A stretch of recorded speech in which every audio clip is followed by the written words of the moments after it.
You're watching the Highlight Zone with WANE 15 Sports Director Glenn Marini. Local sports coverage you can count on.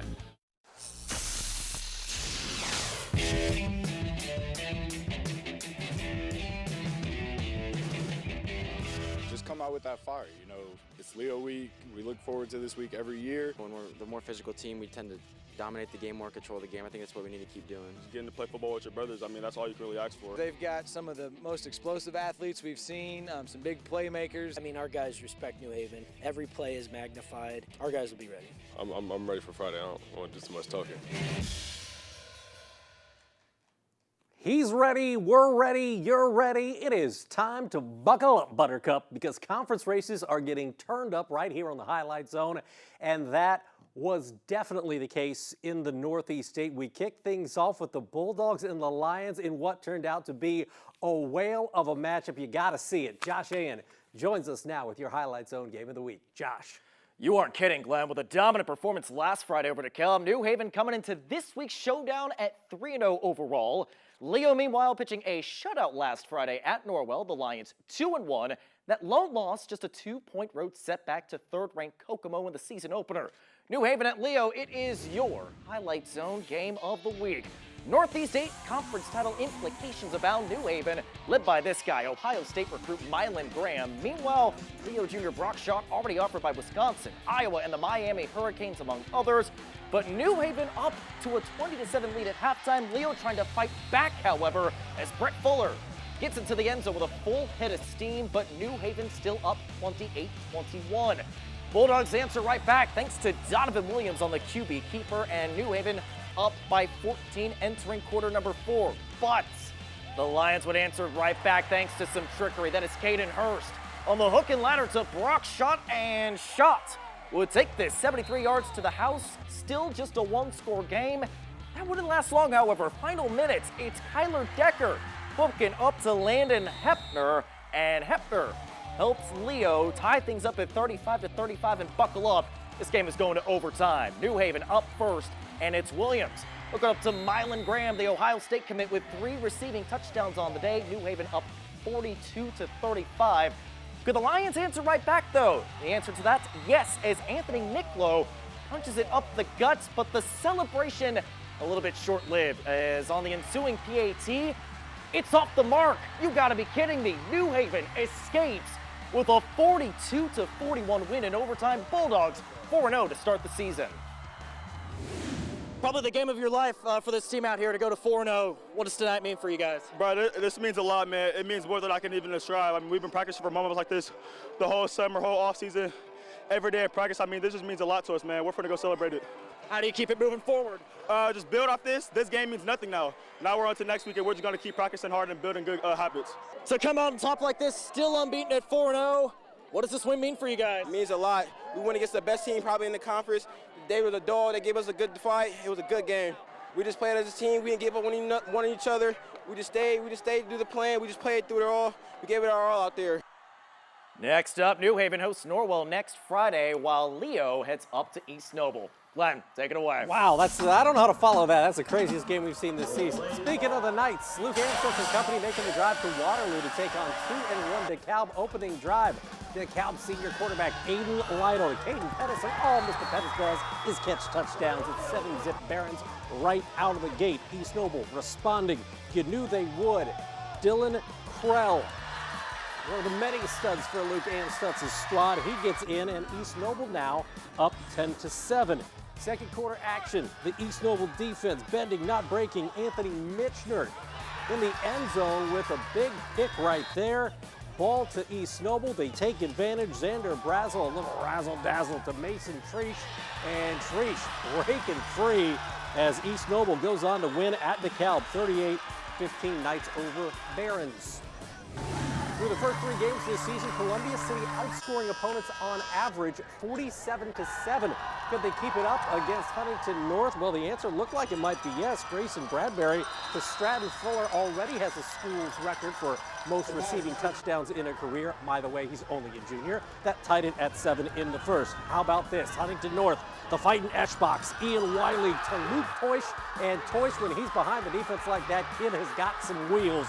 He's into the end zone, and this a 14-14 ball game. More offense coming your way. It would be Bradbury handed it to Caden Sroufe. And Sroufe would find the end zone for Columbia City. The Eagles flying high. They win 55-27 at the Vikings.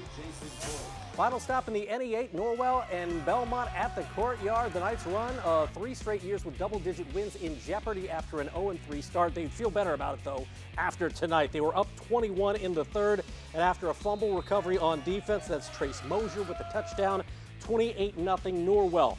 Knights recover another fumble, and again they go to Trace Mosier. It's a good combination. That makes it 35-0. You're going to see the Knights after another turnover. It's Quintarius Jones with the touchdown for the Gerber clan as Norwell takes care of Belmont 42-0 at the Courtyard. In the SAC, a lot of people eyeing next Friday's matchup between Carroll and Snyder, but Doug Dinan and company very aware not to overlook Dwenger. Second quarter, it's tied at 3. Jimmy Sullivan to Hanson Hafner. What a grab. He's in for the touchdown, and it's 10-3 Carroll now in the lead. Right before half, though, Lucas WANE of Bishop Dwenger, 37-yard field goal with plenty of leg on it, and it's just a 10-6 Carroll lead at the half. Third quarter, though, it's Sullivan looking for Hafner again. Hafner, a huge night, 10 receptions, 190 yards, and 3 touchdowns. Carroll pulls away in the fourth quarter to win this one, 40-13. Snyder, number 1 in the 5A state poll for the 3rd week in a row. The undefeated Panthers hosting a Southside program looking for win number 1 in the Andre Goodwell era. First quarter, you knew it was going to be tough. This is Uriah Buchanan. You saw, that stiff arm was sick. 11 carries, $142 TDs for him. That play would set up this, though. Kieron Billingsley to Boston Conley. When that dude isn't hitting threes on the basketball court, Conley can catch the football as well. 7-0 Snyder Panthers. Kurt Tippmann likes it. He would like this on defense. It's Snyder. R.J. Nichter in on the sack right there. That would help force a punt. And when Snyder got the ball back, they knew what to do with it offensively. You'll see Billingsley, 29 yards to Austin Ganaway, his big receiver there. As Snyder, no problem with Southside. 41-0 Panthers victorious. Homestead coming off an impressive 41-10 win last Friday at WANE. The Spartans hosting Northrop. First quarter action, Brett Fox with a touchdown. The star senior gets the Spartans on the board, up 7-0. Bruins in the second quarter firing back. David Callison to Anthony Harris, and that, folks, would even it up. We're knotted at 7 in the second. However, we'd see more from Mr. Brett Fox. You know Chad Zolman loves this kid, and there's a reason why. The toughness. He gets into the end zone for a touchdown. Homestead in the lead. Then keep your eyes on this. Michael White, the lefty QB, finding Carter Kennedy. What a great catch to stay in bounds and make sure that's a touchdown grab as Homestead takes care of Northrop 48-13. Big game in the SAC's small school division. I know they call it the B division, but I like small school division better. Bishop Lures at WANE. We pick it up. Third quarter action. Cohen McKenzie to Isaac Zay. That's a beautiful pitch and catch, and Lures takes a 14-7 lead. Ensuing kick. Harold Mack, and with all due respect to Mark Morrison, this is the return of the Mack. Harold Mack all the way to the house. That knots it at 14 all. This one kind of a back and forth football game. Later in the third, you're going to see McKenzie looking for who else but his favorite receiver, Isaac Zay, and the Zay kid is in for a touch. Lures wins at WANE in a good one, 24-21 Knights over Generals. Last stop in the SAC, Zollner Stadium, Concordia hosting Northside, and it was the Camden Johnson show. Johnson with a touchdown there to make it 6-0 Northside in the first quarter. Then Tay Johnson. Tay started this game at quarterback, and guess what? When you run out of the Wildcat, yeah, good things happen if you're a Northside fan. He also was 13-24 passing for $190 and 2 TDs, so Tay can throw it as well. Second quarter action, Johnson, another TD. He had 22 carries, 206 yards, and 3 TDs. A ton of scoring at Zollner. As the final in this one, 70-39 Legends over the Cadets. We are going to take a quick break, but coming up, somebody break up the Bluffton Tigers, man. After winning their first sectional since 1988 last season, the Tigers picking up right where they left off. Would they stay undefeated after a trip to Woodland, though? Hey, we're about to find that out. Plus, Heritage also came into Week 4 undefeated. How would the Fightin' Coltmans fare against the Starfires? We're also going to make some trips to West Noble, to Busco, to Warsaw, and more. We'll also cross the border to bring you the Battle of Route 49 in Hicksville. All that and more coming your way next on The Zone. We're the Hicksville Aces, and I'm here to tell you that our cheerleaders are way better than yours. And there's more Highlight Zone after the break. At the end of the game, this is my challenge to you. We're going to go shake hands with New Haven. We'll meet in the end zone, and we'll do our little talk. And I want to be able to look you guys in the eye and say, I'm proud of the way you competed. I'm proud of the way you played. That was Leo's Jason Dorfler in the locker room before tonight's game, and what a game that was. You can see more behind-the-scenes action in the Highlight Zone 2-minute drill. That's on Wednesdays at 6. As for the ACAC, Heritage is no doubt off to a hot start. Heading into this week's showdown with South Adams, the Patriots off to that 3-0 start for the first time since the Bob Yeager days of 2006. First quarter action, well, guess what? They were taking on the South Adams Starfires. This game played in Monroe as they, get that field ready down at Starfire Field, that new turf. And guess what? First quarter action, that was Eli Tagulis with a 9-yard touchdown from Kobe Myers, making 7-zip pats. You've heard Eli Tagulis once. You will hear him twice. I'm assuming he's the son of the Macedonian Hammer, Nico Tagulis. Good bloodlines. It's a touchdown right there from 18 yards from Kobe Meyer, 14-zip pats. And in the second quarter, you're going to see South Adams get on the board. Caden Neuenschwander from Owen Warner, 42 yards on the pitch and catch. But Heritage moves to 4-0. The Patriots a winner, 34-14. Casey Coltman and company making the trip from Monroeville to Monroe, or excuse me, I should say, Daddy Kunks making the trip to Bluffton, or to Woodland, I should say, is guess what? You're talking about a Bluffton team that's looking to go undefeated, and that's a touchdown for Braxton Betancourt at Woodland, and that makes it 6-zip Bluffton. Warriors trying to get something going here. Luke Meyer from Ty Loudon thought that drive would stall. In the second quarter, you're going to see Tucker Jenkins on a 26-yard touchdown as he takes it all the way home, and Bluffton moves to 4-0 on the season. Tigers over the Warriors 28-0. Down in Portland, we got Adams Central, we got Jay County. Both of these teams 3-0 coming in, and we picked this one up in the second quarter. It's already 7-zip AC. This is Jack Hamilton from 25 yards out, and he knows what to do with it. That gives the Jets a 14-zip lead. AC cruises in this one. Your final 42-7 over Jay County. In the NECC, big game in the big division. Last year's big division champ Angola on the road against 3-0 West Noble. First quarter action. Seth Pruitt, the battering ram of Ligonier. He's in for the touchdown, and West Noble stakes itself to a 7-zip lead. You're going to see more from that West Noble offense. This is Monty Mayhorter's 25th season. He knows what he's doing. That's Drew Yates to Xavier Yates. They know each other.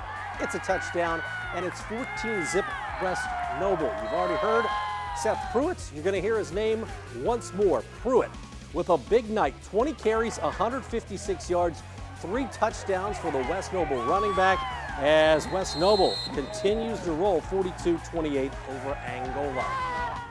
NECC Small Division, 4-time defending Small Division champ Eastside in a key conference matchup against Busco. Camera kind of got to this one pretty late. Fourth quarter action, that's an Eastside fumble recovered by Busco's Joey Voigt. Then you're going to see Busco's Angelo Iannicelli with a first down run here for the Eagles, but this one was really all Blazers as Eastside takes care of business, 28-zip at Busco.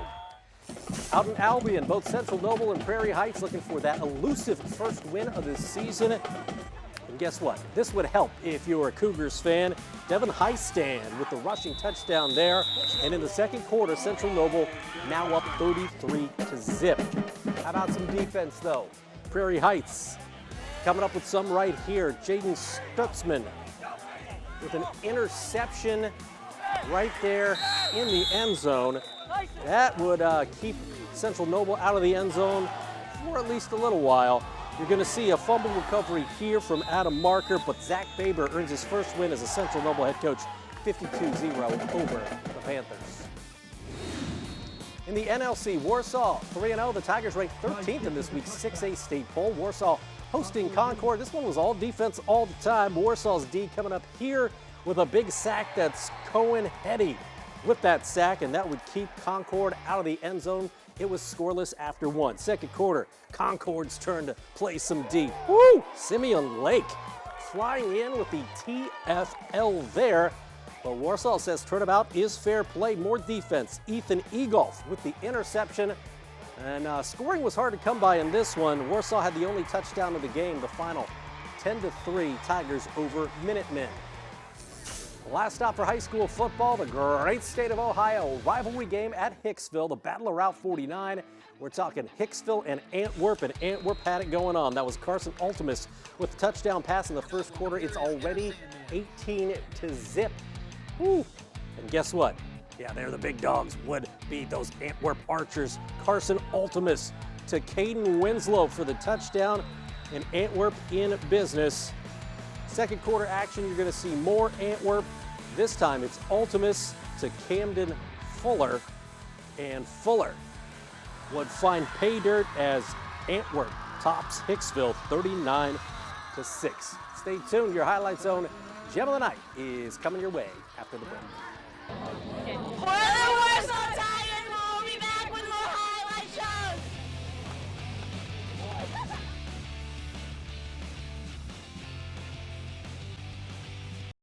I'm Alexis, Dame Carroll High School Homecoming Queen. Welcome back to the Highlight Zone. Last Friday night, it was one of the Highlight Zone's brightest stars bringing home the highest honor. New Haven's Mylan Graham doing only things that, really Mylan can do. Breaking a tackle, reversing fields, then beating the defense to the end zone for a touchdown. Who's it going to be this week? That is the question. Here is your Gem of the Night, brought to you as always by our good friends at Peter Franklin Jewelers. This week's Gem of the Night, we go out to Dave S. Walters Stadium. We're talking Homestead Spartans. Michael White, the lefty, the youngster, dropping it into Carter Kennedy, and watch Kennedy make this sweet grab, diving. He stays in bounds and makes the catch with the defender right in front of him. That, folks, is impressive, and that's why it is your Gem of the Night. As for next Friday night, a huge schedule of big-time games, no doubt about it. Your Highlight Zone game of the week.